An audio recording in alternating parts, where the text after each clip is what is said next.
Graça e paz, boa noite para você, boa noite para sua família. Que bom, nós estamos juntos mais uma quarta-feira estudando a palavra do Senhor, esse momento tão oportuno, tão importante, esse momento tão edificante que constrói princípios eternos em nosso coração. Nesses dias tão confusos, tão sem expectativa e esperança que muitas pessoas estão, nós somos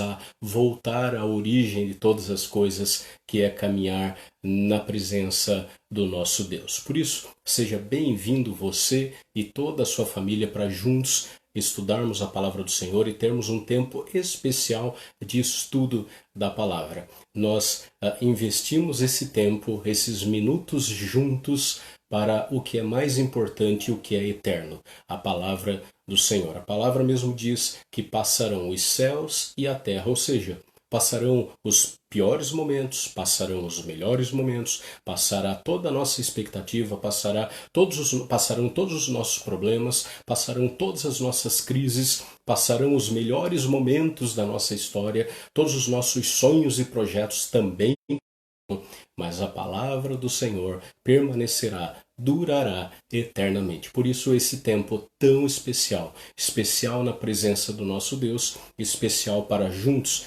lermos, estudarmos, abençoados pela palavra do Senhor. Nós na presença do Senhor, estudando a palavra dele, eu quero lembrar e convidar você para estar junto conosco no domingo às 19 horas, domingo 7 horas da noite, nós juntos estudaremos, seremos abençoados pela ministração da palavra do Senhor e princípios eternos no nosso coração e traz para dentro da nossa alma, dentro nossa experiência diária, ensinamentos que nos abençoam poderosa e ricamente. Por isso, que você seja a cada dia mais abençoado, dirigido, prosperado, restaurado e renovado, santa e verdadeira palavra do nosso Deus. Deixando também hoje um abraço muito especial para nossa irmã Alessandra, aniversário esta semana. Que Deus abençoe a vida da Alessandra, que Deus abençoe toda a sua família. Também um abraço, um beijo para nossa irmã Fátima na sua recuperação, que ela seja abençoada também, nosso irmão presbítero Paulo e cada um de vocês, que recebam o melhor de Deus a cada novo momento. Que Deus abençoe a sua vida, que Deus continue abençoando e livrando você de todo o poder do mal. Vamos orar em nome do Senhor? Vamos orar? Lembrando que você tem toda a liberdade comentários, colocar seus pedidos de oração, de agradecimento e também suas dúvidas. À medida que nós formos conversando sobre a palavra, à medida que nós vamos lendo a palavra e você tem alguma dúvida ou algum comentário, tenha toda a liberdade nos nossos comentários para nós juntos desfrutarmos daquilo que Deus tem de melhor, tá certo? Então tenha toda essa liberdade de colocar sua posição, sua dúvida, seu questionamento. Nós vamos sendo abençoados em nome e por amor de Jesus. Obrigado, Senhor, por esta noite tão especial na tua presença. Obrigado, Deus, por esse momento tão rico, esse momento que o Senhor ministra, fala, constrói em nosso coração. E eu peço a Deus que a tua maravilhosa graça e a tua misericórdia que sejam poderosas na nossa vida. Toma, ó Deus, as nossas famílias também nas tuas mãos. Que cada família aqui representa tocada pelo Senhor e restaurada pelo Senhor. Do Senhor, a alegria do Senhor que nos fortalece, seja também presente na nossa história.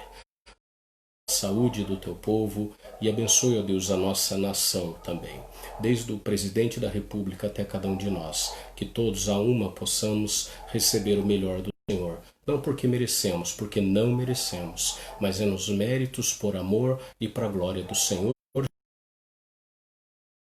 É em nome dele que agradecemos. Amém. Deus abençoe e continue abençoando você.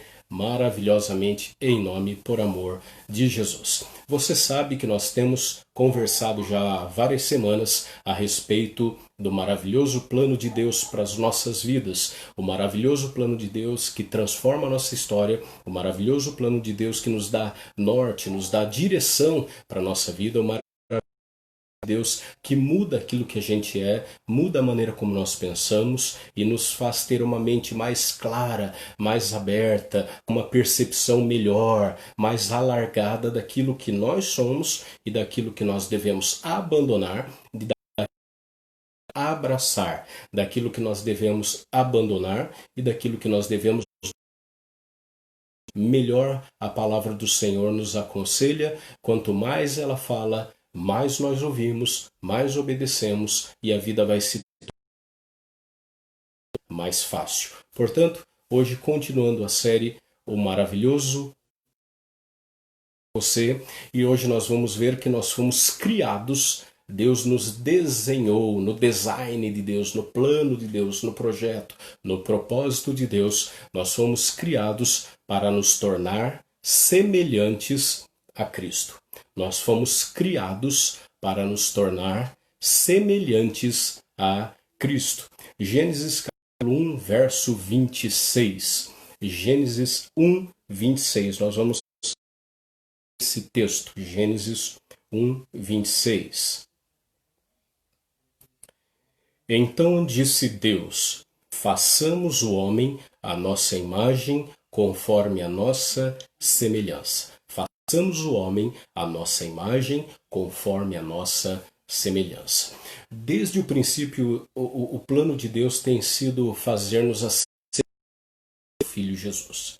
Desde o início, quando nós fomos feitos e criados pelo Senhor, o plano de Deus, o projeto original, primeiro de Deus, foi que nós fôssemos criados à sua imagem e semelhança. O propósito, portanto, de Deus anunciado, declarado em Gênesis 1, 26, é que nós fôssemos criados à semelhança do.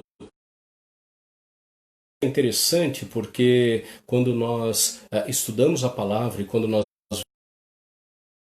de Deus para nós conseguimos entender algumas coisas que acontecem na nossa vida e a maneira como nós devemos também lidar com a nossa realidade, lidar com a nossa e com as pessoas que estão à nossa volta, estão ao nosso redor. Mas se a gente voltar para Gênesis 1, 26, que diz: façamos o homem à nossa imagem, essa pergunta que temos que fazer para o texto é: o que vem a ser isso? O significa? O que isso nos ensina?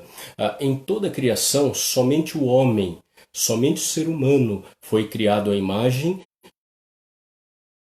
Os cachorros, os gatos e os demais animais que voam no nosso mundo, sejam eles quais forem, animais que existem hoje ou animais que existiram num passado,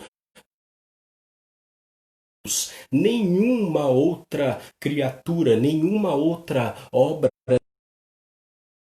foi criado à imagem e semelhança do Senhor. Apenas você, apenas a raça humana, apenas nós fomos criados à imagem e semelhança de Deus. E esse é um grande privilégio que nos honra demais. Tem que nos honrar, nos encher de alegria, porque a sua criação incontável olhar para nós com tanta misericórdia e nos dotar da sua imagem e da sua semelhança. Nós não sabemos tudo, o que essa frase abrange, mas a gente conhece alguns aspectos que ela inclui que eu quero passar para você. Primeiramente, tal como Deus, nós somos seres espirituais. Nós não somos apenas pó e cinza. Nós somos pó e cinza humanamente, mas Deus nos dotou de um espírito. A própria palavra diz que no momento da nossa ao Senhor, ou seja, a vida é um dom de Deus, é um presente. A quem Ele quer, Ele dá. A quem Ele quer, Ele tira. Ou seja, nós somos seres espirituais. O nosso espírito é imortal e sobreviverá ao nosso. Quando nós morrermos, o nosso espírito continuará. Não é assim que a palavra nos ensina a respeito de animais. Nós somos a imagem e semelhança do Senhor. Uma outra característica e semelhança do Senhor é que nós somos inteligentes. Nós somos inteligentes. Nós podemos pensar, ponderar, solucionar problemas, equações, não só equações matemáticas ou físicas, mas equações na nossa história, diante de problemas tremendos de relacionamento, problemas econômicos, problemas sociais, problemas espirituais, nós, como seres inteligentes, como ponderam e solucionam problemas, Deus nos dotou dessa capacidade de analisar aquilo que está acontecendo à nossa volta e julgar, como colocando numa balança qual é a melhor, mais sensata, mais inteligente, que trará uma melhor resposta, um melhor resultado àquilo que está acontecendo conosco. Nós nos relacionamos. Deus é um Deus relacional. Deus é um Deus que busca intimidade e clama que o seu povo, você e eu, tenhamos intimidade com o Senhor. Então, como Deus, nós podemos dar e receber amor verdadeiro e somos dotados de uma moral. A gente sabe o que é correto, a gente sabe o que é errado, a gente sabe o que é bom, a gente sabe o que não é bom, a gente se sabendo que estamos errados e pior, sabendo que os nossos erros trarão consequências ao outro, a nós e talvez a mais e mais pessoas. Nós poderíamos citar um sem número de exemplos de erros que nós cometem e nós somos prejudicados graças ao erro, ao pecado, à maldade e a decisões equivocadas de outras pessoas. Diante desse cenário que o mundo está passando, nós podemos citar apenas como um pequeno exemplo a divisão ou a corrupção. Corrupção, apenas para entrar e sair como um exemplo só. A corrupção hoje está mais uma vez cobrando. Mulheres precisam de saúde, precisam de hospitais, eles não existem.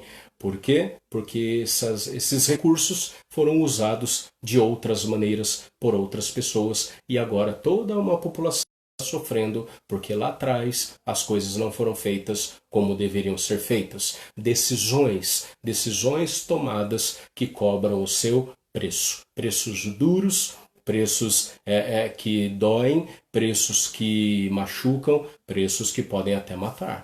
Por isso, queridos, em nome de Jesus, quando a palavra do Senhor nos diz que nós fomos criados à imagem e semelhança do Senhor, nós somos criados à imagem e semelhança do Senhor, porque nós também podemos discernir entre o certo e o errado. Nós temos essa consciência moral. A consciência moral faz com que a gente, analisando uma situação, discirna, entenda, equacione, analise tudo que está à nossa volta e entendamos o que é correto e o que não é correto. E a partir disso, nós entendemos a nossa posição e qual deve ser a nossa posição. Em última análise, Deus, como nos dotou de inteligência, de consciência moral, relacionamentos e somos também seres espirituais, Deus nos fez responsáveis perante nós, perante a sociedade e perante o próprio Senhor. Então, aquela história que muitas pessoas dizem, eu tenho esse jeito mesmo. Ok, você pode ter o seu jeito e você é responsável por a maneira como você age e reage e as consequências que vêm após a nossa maneira de viver. Portanto, quando nós lemos, façamos o homem a nossa imagem e semelhança, os outros aspectos, nós somos privilegiados de uma sobremaneira sobre toda a criação. Somos a única parte da criação, como seres humanos, que recebemos essa bênção de criados à imagem e semelhança do Senhor. E essa semelhança foi danificada, foi distorcida pelo pecado. Então Deus em Cristo nos restaura e nos leva de volta à plena imagem que nós havíamos perdido. Então, quando nós lemos na palavra como ou com o que parece a plena imagem,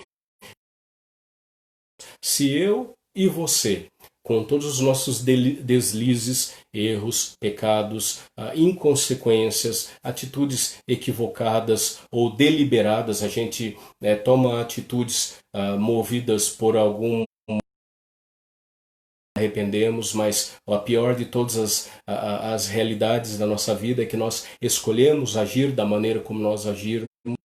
Nós escolhemos as palavras. Às vezes as pessoas dizem, depois de terem sido maliciosas, malignas, de terem sido maldosas com as palavras, elas dizem assim, para escapar de algum julgamento ou de alguma consequência: mas eu falei sem pensar. Nós não agimos assim.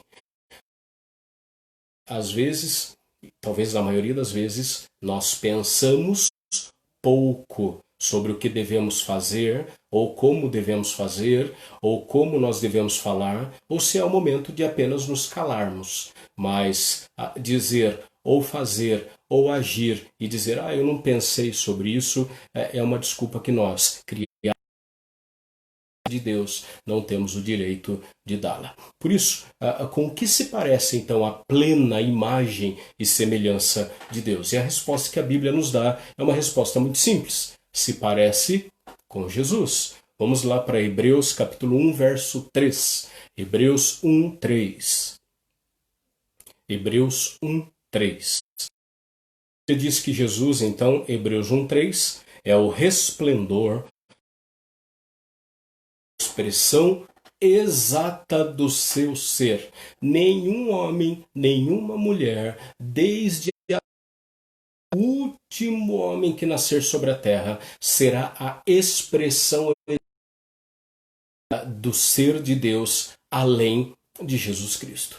Jesus Cristo é a expressão exata. Você quer saber o que Deus é, quem Deus é, como Ele pensa, como Ele age, como Ele mundo, ao sistema do mundo e às pessoas boas e as pessoas más. Olhe para Jesus. Nós temos os 4 evangelhos maravilhosa, nos dão a capacidade de ainda mas vermos essa imagem, semelhança e glória de Deus refletida em seu Filho unigênito, o Senhor e Salvador Jesus Cristo. Portanto, se eu quero saber como Deus é, quem Deus é e como eu devo ser a imagem e semelhança do Senhor, eu tenho que ser um imitador de Cristo, como Paulo fala na primeira carta aos Coríntios, e nós já há semanas sobre o plano maravilhoso de Deus para nós. O plano maravilhoso de Deus para nós é que nós sejamos imagem e semelhança do próprio Senhor Jesus. Onde nós vemos isto também lá em Efésios 4, 24. Efésios 4. A Bíblia também diz que o homem ele de uma forma maravilhosa. Veja lá, Efésios 4, 24.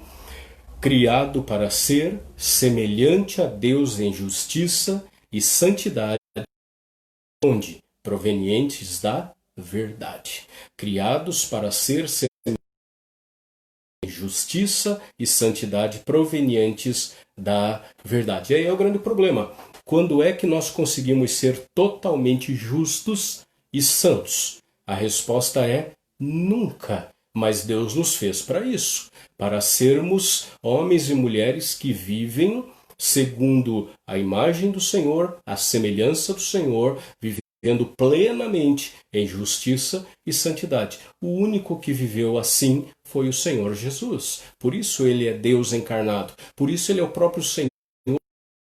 Por isso ele é o Cordeiro de Deus que tira o pecado do mundo. Por isso ele, apenas ele, veio para buscar e salvar o perdido, não você e não eu. Por isso que o mérito da salvação é exclusivo de Jesus e não e nunca meu, seu ou de qualquer outra pessoa na face da terra. Por mais santo que seja, nunca seremos a sombra da justiça e da santidade que há em Jesus, o nosso Senhor. Agora, quando nós lemos na palavra que nós fomos chamados, nós fomos criados para ser semelhante a Deus em justiça e santidade, a gente tem que também responder uma pergunta.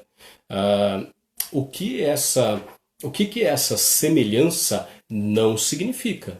Porque às vezes você pode ter a ideia, e desde a época dos apóstolos no primeiro século, há linhas que entendem que eu e você, em dado ponto da nossa evolução, do nosso crescimento espiritual, nós seremos tão como Jesus é, que nós seremos completamente santos e sem pecados nesta vida. E nós seremos tão justos, tão puros, tão retos, tão perfeitos quanto Jesus é. Então, se você for resumir isso daí, nós seremos como pequenos deuses. E nos nossos dias, infelizmente, há linhas religiosas, algumas delas infiltradas dentro da igreja evangélica, que pregam e que ensinam que nós sim podemos chegar a um status de semideuses nesta vida. Será que é isso que a palavra, será que é isso que Deus nos ensina? Será que é isso que o Senhor fala que nós conseguiremos chegar nesses dias? É claro que não. Isso não significa que nós somos deuses. Isso não significa que nós temos poder, que nós temos honra, que nós temos glória. Até porque se a gente partir do início de todas as coisas, nós não temos em nós mérito de salvação. Ora, como é que um pode se salvar? Como é que um Deus não pode se curar? Como é que um Deus não tem todo o poder? Como é que um Deus não consegue mudar a mente e o coração de um familiar? Ou seja, não somos chamados e nem nunca seremos pequenos deuses. Seremos cada dia mais dependentes do Senhor. Seremos cada dia mais servos do Senhor. Importa que ele cresça. Já fora o discurso de João Batista. Portanto, assim foi sempre conosco. Quanto mais dependentes do Senhor nós somos, menor nós somos. Quanto Cristo nós somos, mais encurvados aos seus pés nós estaremos, porque mais humildes nos tornaremos, ou seja, mais dependentes da liderança do Senhor. Até porque esse é o princípio do discipulado de Cristo. Você quer ser meu discípulo? Disse o Senhor. Então seja o maioral. Então seja aquele que faz. Então seja aquele que banca a igreja. Então seja aquele que se expressa mais, que trabalha mais, que ajuda mais, que aparece mais, que tenha a voz sobre todos os outros, que seja o maioral sobre os seus irmãos. Não é isso que Jesus nos ensina, nos mostra no exemplo e na regra do discipulado. Pelo contrário, ele diz: se você quer me seguir, quer ser meu discípulo, negue-se a si mesmo, tome a minha cruz e dia a dia me siga. Dia a dia tomamos a cruz e dia a dia. Jeremias, no seu livro de Lamentações, ele diz que as misericórdias do Senhor se renovam, demonstrando dessa forma que nós precisamos, como homens e mulheres limitados, pequenos e gente como nós somos, dependemos única e exclusivamente da misericórdia do Senhor, que existe, a misericórdia do Senhor que nos fortalece e a misericórdia do Senhor que não permite que a gente caia de tal forma e de tal sorte que a gente não possa se levantar. Por isso que o anjo do Senhor daqueles que temem o Senhor e os livra. Nós passamos necessidades, pelas nossas crises, pelos nossos poços profundos, pelo vale da sombra e da morte. A morte nos colhe, a morte nos alcança e a morte nos leva. Porém, quando nós refletimos sobre o Senhor, o anjo do Senhor é a representação daquele que nos defende e não permite uma queda tal que nós não tenhamos como nos levantar. Por isso, o sol ele nasce sobre o justo e sobre o injusto, mostrando que a dureza e a realidade da vida abarca, abraça, atinge a cada um de nós. Dentro da realidade de pandemia que o mundo está vivendo em 2020, há homens, há mulheres, há idosos, há crianças, há pretos, há brancos, de todas as classes sociais e dos 4 cantos do mundo morrendo. Por quê? Porque essa é a realidade da nossa vida. Então, nós não somos deuses, nem eu e nem você, e nem nos céus nós seremos deuses. Há algumas linhas também que ensinam que você, vivendo essa vida como ensina a viver, nos céus você será um semideus, você será alguém todo-poderoso. Ora, a palavra não nos ensina isso. Pelo contrário, importa que ele cresça e que eu diminua. O Senhor não significa que nós somos deuses. Pelo contrário, Satanás prometeu a Adão e Eva que se seguissem o seu conselho, seriam como Deus. E não deu certo. Nós estamos conversando hoje aqui a respeito da palavra do Senhor, exatamente promessa de Satanás a Eva e depois a Adão não se concretizou, porque ele não é todo poderoso e porque ele não tem o poder de fazer aquilo que ele disse que faria.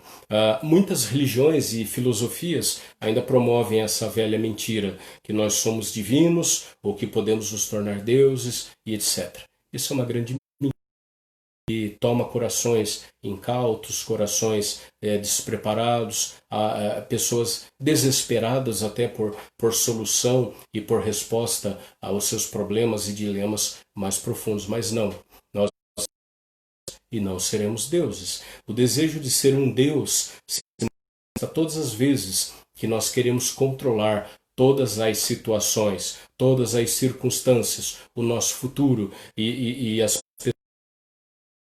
interessante porque eu gosto de uma definição de pecado que diz assim: pecado é a nossa decisão de sermos independentes de Deus, de sermos autônomos de Deus. Deus fica no mundo dele e eu fico no meu mundo e a gente se dá bem, mas um não fala com o outro. Por quê? Porque eu não preciso de Deus para nada. Essa é a ideia da independência Deus, que é o pecado, que é quando eu me torno o meu próprio Deus. Eu me basto, eu me aconselho, eu me salvo, eu tenho uma palavra, eu me conduzo, eu dou um jeito. Eu dou um jeito. Então, se eu dou um jeito, eu não preciso de Deus, não preciso dos homens de Deus, não preciso das coisas de Deus, não preciso da palavra de Deus. Então, Deus ele não quer que você se torne um Deus. E não te fará um Deus. Ele quer que você se torne santo. Que assuma os valores, as atitudes e o caráter dele. Esse é o nosso desafio. É nós assumirmos como ele é nos seus valores, atitudes e caráter que eis o nosso tamanho, o nosso incomensurável, incontável desafio dessa vida, o desafio como Cristo é. Efésios 4, 22. Efésios 4, 22. Quanto à antiga maneira de viver, vocês foram ensinados a despir-se, abrir mão do velho homem que se corrompe por desejos enganosos, desejos aparentemente são bons, desejos que aparentemente são justos, desejos que aparentemente trarão bons resultados, mas que o resultado maior e único deles é o engano, e o engano nos faz mal. quando nós somos enganados por alguém ou dentro de uma situação, esse sentimento de ter sido enganado, de ter sido logrado, de ter sido colocado para trás, de terem passado uma rasteira na sua vida, puxado o tapete da sua alegria, esse sentimento de traição é terrível. E é isso o que nós sentimos. Nossos sentimentos e desejos enganosos nos corrompem, nos prometem algo e nos entregam outra coisa muito diferente e muito dolorosa. Portanto, querido, nós somos chamados para a semelhança do Senhor nos seus atitudes e o caráter dele para com o Senhor, para conosco mesmo e para com o próximo. Então, o maior, o supremo objetivo de Deus para a terra não é o conforto, não é a riqueza, não é a saúde, mas é o desenvolvimento do seu caráter. Caráter de uma forma muito simples, são as marcas que nós temos na nossa vida. Caráter, marcas que nós temos que nos fazem, que nos moldam. Claro, isso de uma forma muito singela e simples. Por isso, quando nós dizemos que eu conheço tal pessoa porque ele tem um bom caráter, quando nós dizemos isso, olha, tal pessoa, aquele homem, aquela mulher, olha, pode confiar, uma pessoa de caráter. Nós estamos dizendo isso por quê? Porque essa pessoa, ela tem marcas durante sua vida, sua história, o nosso relacionamento, que garantem que essas marcas são positivas. Então, Deus ele nos chama e como objetivo maior na nossa vida não é o nosso conforto, não é a nossa saúde, não é a nossa riqueza, não são nossos sonhos realizados, ainda que todas essas coisas sejam justas e boas, mas o objetivo maior da nossa vida não é enriquecer ou ser importante, seja em qual área for, pecado isso, mas Deus nos chamou como o objetivo maior para desenvolver o nosso caráter, despindo-nos daquilo que nos corrompe. A raiz, a origem da palavra corrupção é a mesma origem da palavra apodrecimento. A corrupção apodrece o caráter. O pecado apodrece o caráter, ele vai matando essas marcas boas que nós temos na vida e vai ficando apenas a podridão, o mau cheiro. São e serão lembradas apenas por essas marcas. Por isso, como é que é esse caráter então? Se o objetivo de Deus maior para a minha vida e para a sua é desenvolver o nosso caráter, como é esse caráter? Vamos lá para a palavra. Gálatas 5, 22 e 23. Gálatas 5, 22 e 23. Gálatas 5, 22 e 23.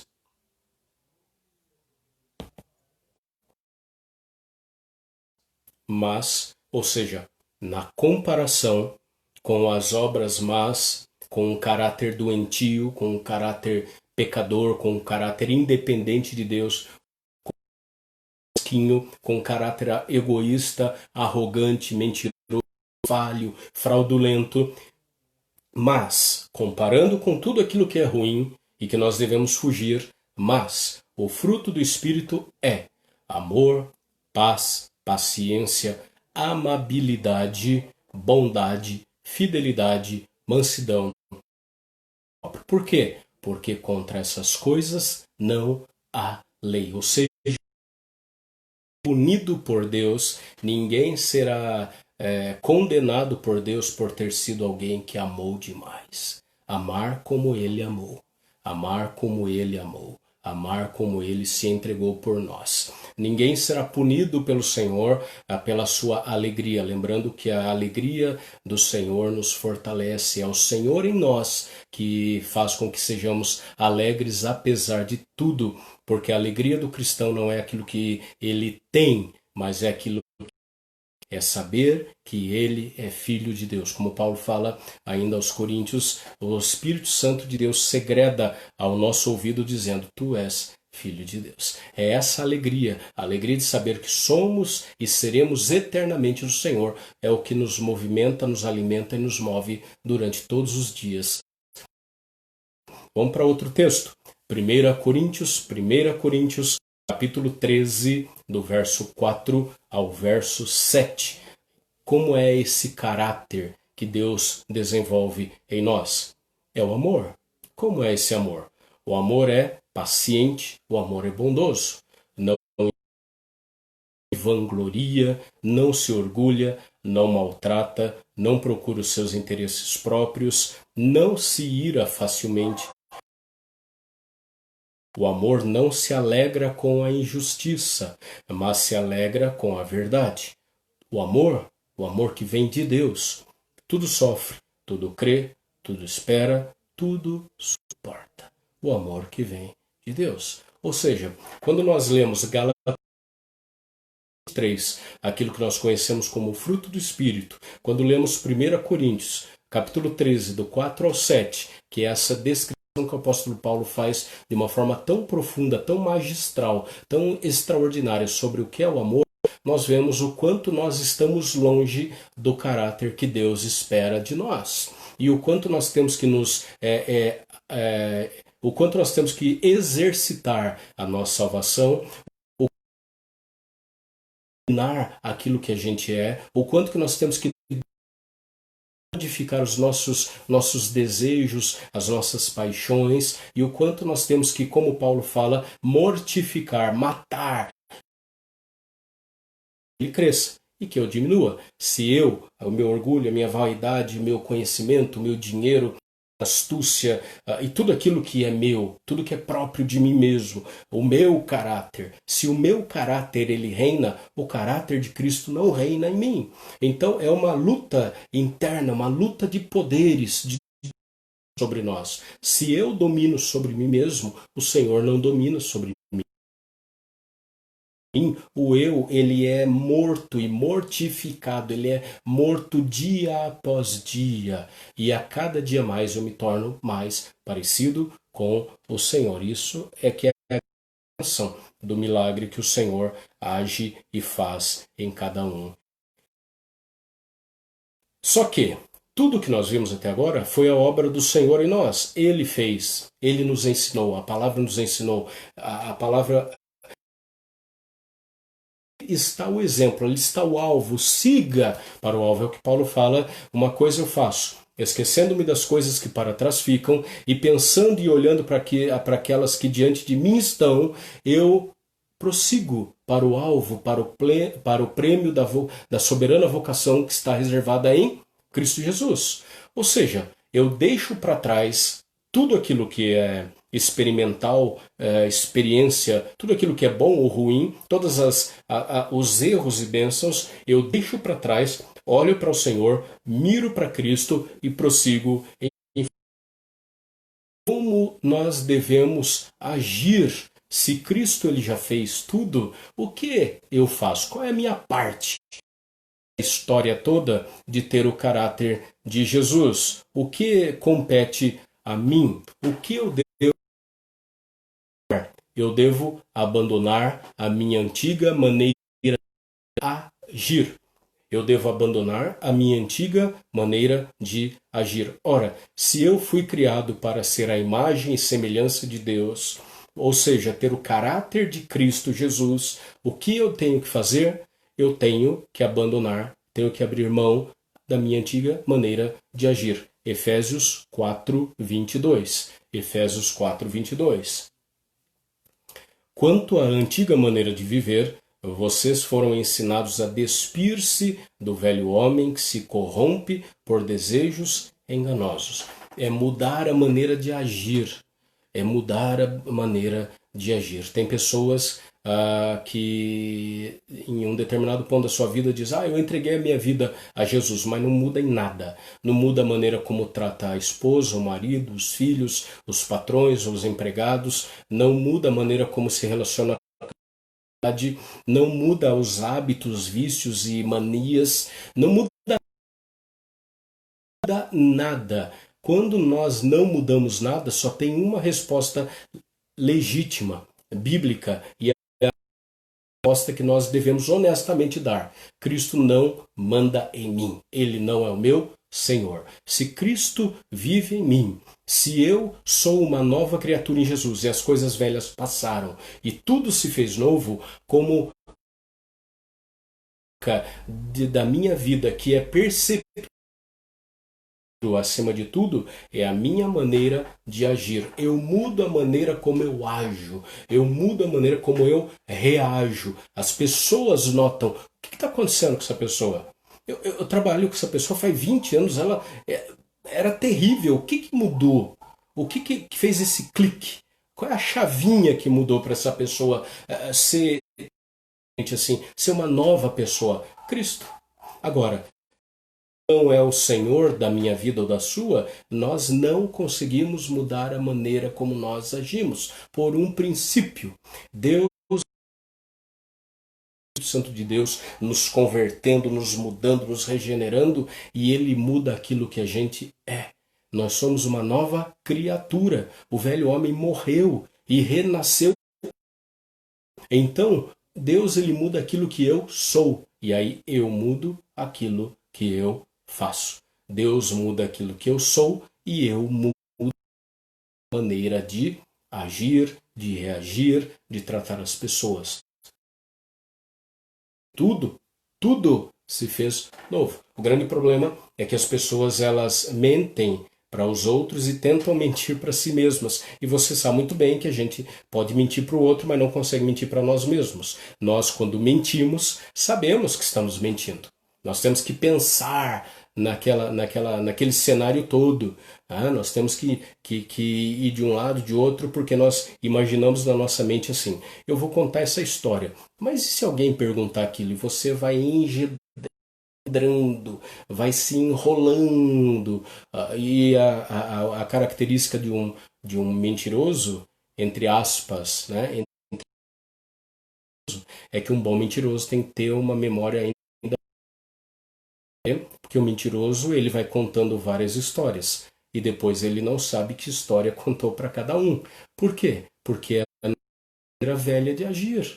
E nós vamos cada dia mais colhendo frutos amargos, azedos e penosos na nossa história. Como Cristo, por nos amar, ele muda a nossa maneira de ser, ele muda quem nós somos e nós transformamos aquilo que nós fazemos. Uma segunda obrigação que nós temos dentro de todo esse processo de sermos a imagem do Senhor é mudar a maneira como nós mudamos a maneira de agir, mudamos a maneira de pensar. Efésios 4:23. 4:23. Veja aí na sua Bíblia que o Espírito renove o nosso pensamento.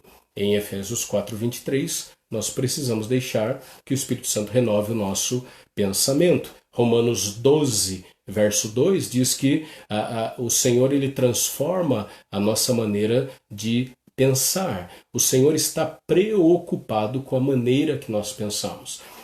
Alguns estudiosos, alguns escritores dizem que o campo de batalha mais difícil e essa história é exatamente a nossa mente, porque aqui nascem todas as coisas, os maiores pensamentos e os piores. Aqui é a ideia de construir algo para o bem ou para o mal. Aqui nascem as palavras mais belas e doces, mas aqui nascem também as palavras mais duras, mais cruéis e mais ofensivas. A forma de pensar muda a maneira de agir e muda a maneira como nós reagimos em todas as coisas. A palavra transformado, pela transformação da vossa mente, que Paulo usa lá em Romanos 12, verso 2, é uma palavra que nós em português conhecemos, é a palavra metamorfose. Lá no grego é metamorfose. A palavra metamorfose que nós conhecemos, e de um exemplo talvez o mais comum e popular, seja a metamorfose da borboleta, que é uma larva feia, ela se pendura, vira um casulo, depois de um tempo específico, ela reaparece como uma nova criatura, um novo ser, e aquilo nós chamamos de metamorfose. lagarta feia e desprezada, a mais bela criatura, uma das mais belas criaturas da natureza, que são as doces e coloridas borboletas. É o mesmo ser, mas a morfose, a transformação de algo ruim ou feio, ou que as pessoas não dão valor, para algo belo, algo que é nobre, algo que é símbolo e expressão de pureza e de beleza. É dessa forma que o Senhor trata conosco, e é exatamente essa palavra que o apóstolo Paulo usa lá no versículo 2 de Romanos capítulo 12. Nós somos transformados de dentro para fora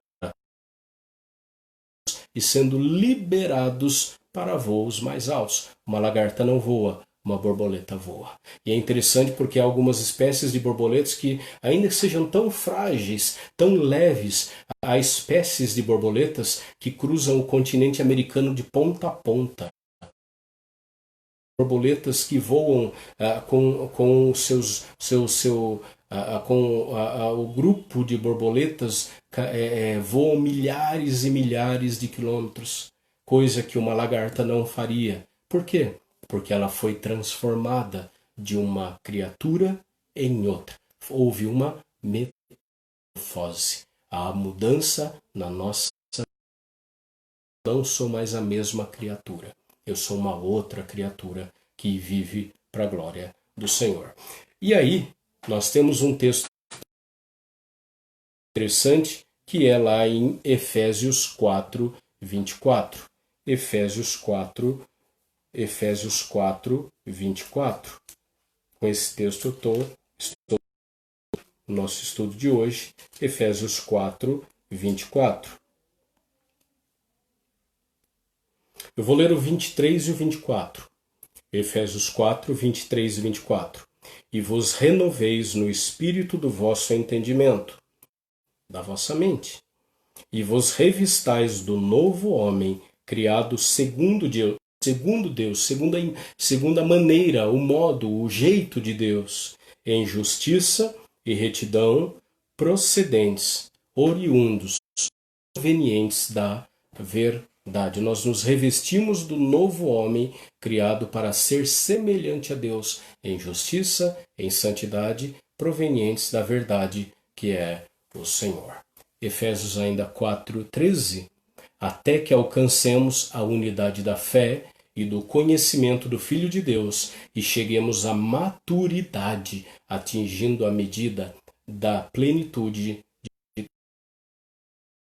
de Cristo, a plenitude do Senhor. Não seremos no futuro Cristos, mas seremos servos do Senhor, discípulos do Senhor, que aprenderam aos pés do Mestre e são imitadores de Cristo. É o que Paulo fala. Eu não sou Cristo, eu sou um imitador de Cristo.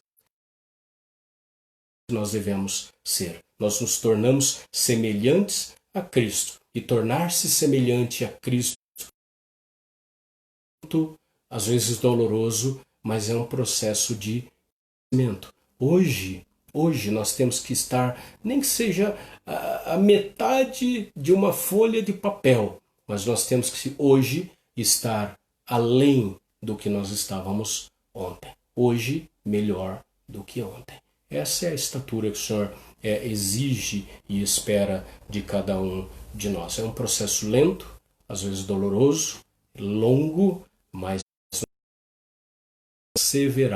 perseverar sabendo que o Senhor tem cuidado de nós. Nós somos criados então para nos tornar semelhantes a Cristo, semelhantes no seu caráter, semelhantes na sua palavra, semelhantes nas suas atitudes, nos seus valores, dependência. Que Deus tenha misericórdia de mim, misericórdia de você. Vamos orar?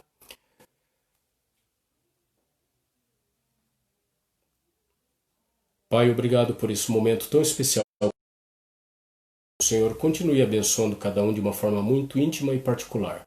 Abençoe, ó Deus, a nossa nação. Mais uma vez pedimos. Abençoe cada cidade, cada um de nós, nossas famílias e o teu povo. Tem misericórdia de nós, Pai, que nós possamos a cada dia depender mais de Ti, porque a nossa alma depende disso, a nossa alegria depende disso, que nós possamos ter o caráter de Cristo sempre muito presente em nossa vida, nos restaurando para a glória do Teu nome. Visita o Teu povo. Mais uma vez, obrigado pela vida da Alessandra, pelo seu aniversário, pela vida do Guto, ó Deus, e tantos outros que completaram aniversário esses dias, que cada um receba a bênção dos altos conta de nós. Em Cristo Jesus, nosso Salvador, oramos e agradecemos. Amém.